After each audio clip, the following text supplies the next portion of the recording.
శుభోదయం. ఈరోజు మనం హల్లులు ఒత్తులు గురించి తెలుసుకుందామా. ఈ ఒత్తులు 3 రకాలుగా ఉంటాయి. ఒకటి పూర్తి రూపం మారిపోయిన ఒత్తు, ఇంకొకటి అస్సలు మారని ఒత్తు, ఇంకోటి తలకట్టు లేదా కొద్ది రూపం మారే ఒత్తుల గురించి తెలుసుకుందాం. కావొత్తు పూర్తి రూపం మారిపోతుంది. కావొత్తు అస్సలు మారదు. గావొత్తు తలకట్టుతోనే పోతుంది. ఘావొత్తు తలకట్టు మాత్రమే పోతుంది. ఇన్యా అస్సలు మారదు. చావొత్తు తలకట్టు పోతుంది. చావొత్తు తలకట్టు మాత్రమే పోతుంది. జావొత్తు మారదు.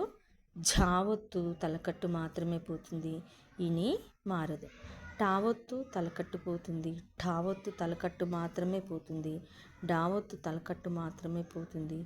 ఢావొత్తు తలకట్టు మాత్రమే పోతుంది. అణ మారదు. తావొత్తు పూర్తి రూపం మారిపోతుంది. ధావొత్తు తలకట్టు మాత్రమే పోతుంది. దావొత్తు తలకట్టు మాత్రమే పోతుంది. ధావొత్తు తలకట్టు మాత్రమే పోతుంది. నావొత్తు పూర్తి రూపం మారుతుంది. పావొత్తు కూడా తలకట్టు మాత్రమే పోతుంది. భావొత్తు తలకట్టు మాత్రమే పోతుంది. భావొత్తు మారదు, సేమ్ అలాగే ఉంటుంది. భావొత్తు తలకట్టు మాత్రమే పోతుంది. మావొత్తు పూర్తి రూపము మారుతుంది. యావొత్తు పూర్తి రూపం మారుతుంది. రావొత్తు కూడా పూర్తి రూపం మారుతుంది. లావొత్తు కూడా పూర్తి రూపం మారుతుంది. వావొత్తు కూడా పూర్తి రూపం మారుతుంది. షే తలకట్టు మాత్రమే పోతుంది. షా తలకట్టు మాత్రమే పోతుంది. సా తలకట్టు మాత్రమే పోతుంది.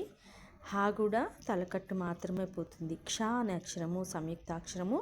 కా ప్లస్ షా అనే అక్షరాల కలయిక వల్ల క్ష అనేది ఏర్పడింది. ఇది సంయుక్తాక్షరం. బండిరా అస్సలు మారలేదు.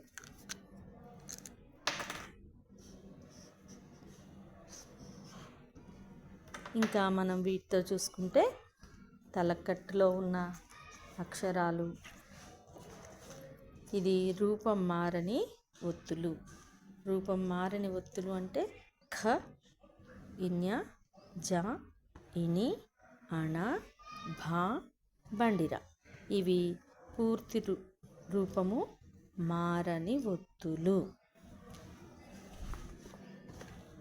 నెక్స్ట్ వన్, పూర్తి రూపం మారినవి.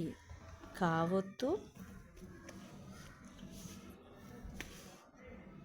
కావొత్తు, తావొత్తు, నావొత్తు, మావొత్తు, యావొత్తు, రావొత్తు, లావొత్తు, వావొత్తు. ఇవి పూర్తి రూపం మారిన ఒత్తులు. జస్ట్ తలకట్టు మాత్రమే పోయే ఒత్తులు. ఘ, ఘ, ఛ, ఛ, ఝ, ఠ, ఠ, డ, ఢ, థ, ధ, ధ, ప, ఫ, భ, షె, ష, స, హ, అళ. ధన్యవాదాలు.